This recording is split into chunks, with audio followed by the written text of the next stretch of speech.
عمران خان صاحب وزیر اعظم بن گئے تو باجوہ صاحب کا خیال تھا کہ اب یہ ہمارے یس مین ہوں گے.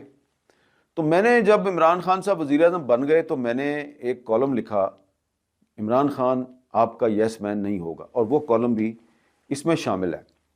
آپ کو یاد ہوگا کہ جب عمران خان صاحب وزیر اعظم تھے تو وہ جنرل باجوہ صاحب کی بڑی تعریفیں کیا کرتے تھے.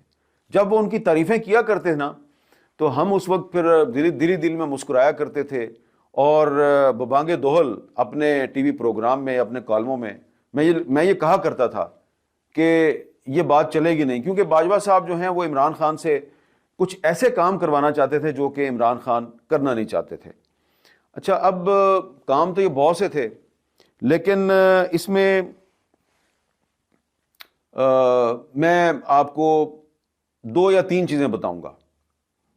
ایک تو یہ کہ عمران خان صاحب کو یہ کہا گیا کہ آپ اسرائیل کو انگیج کریں. یہ 2019 کی بات ہے. تو عمران خان صاحب جو ہیں ان کے پاس بہت سے لوگ گئے اور انہوں نے ان کو یہ مشورہ دیا کہ آپ اسرائیل کو انگیج کریں. اس کی وجہ کیا تھی؟ وجہ یہ تھی کہ باجوہ صاحب کا خیال تھا کہ جو فروری 2019 میں پاکستان اور انڈیا کے درمیان ایک جنگ کی صورتحال پیدا ہوئی اور ایک ٹینشن پیدا ہوئی، تو اس میں اسرائیل جو ہے وہ انڈیا کے ساتھ تھا.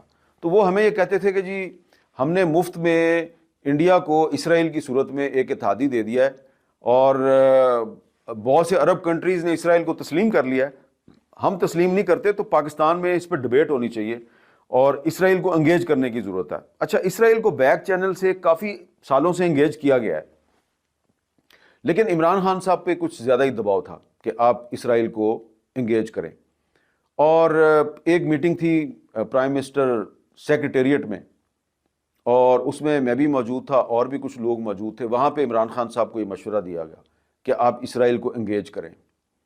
اور وہاں پر میں نے عمران خان صاحب سے کہا تھا کہ یہ قائد اعظم کا پاکستان ہے، اور قائد اعظم کے پاکستان میں اسرائیل کے بارے میں وہی پالیسی چلنی چاہیے جو کہ قائد اعظم کی پالیسی تھی. اور خان صاحب نے میرے سے اتفاق کیا تھا. تو یہ بات ریکارڈ پر موجود ہے.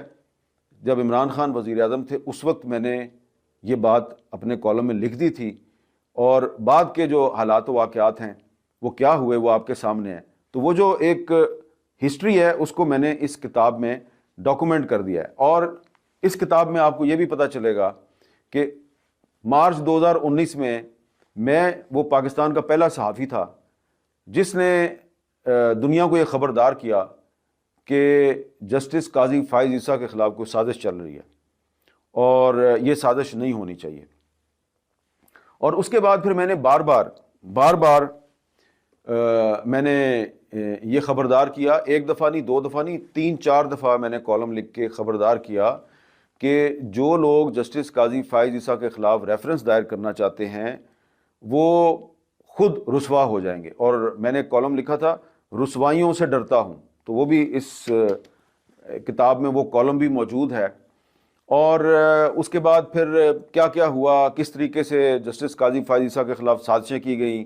اور پھر عمران خان صاحب جو ہیں، میں نے یہ بھی لکھا ہے کہ عمران خان صاحب جو ہیں وہ بعد میں کہتے تھے کہ جی میں نے یہ سازش نہیں کی، سازش تو کسی اور نے کی ہے. لیکن بہرحال عمران خان صاحب جو ہیں بطور وزیر اعظم، وہ چیف ایگزیکٹو تھے حکومت کے، تو ان پر یہ ذمہ داری عائد ہوتی تھی کہ اگر سپریم کورٹ کے ایک جج کے خلاف ریفرنس دائر ہو رہا ہے تو وہ اس ریفرنس کی پہلے خود انکوائری کرتے اور اس کے بعد اس کو پریزیڈنٹ آف پاکستان کو بھجواتے، اور پریزیڈنٹ آف پاکستان نے بھی بغیر انکوائری کیے وہ سپریم جوڈیشل کونسل کو بھجوا دیا.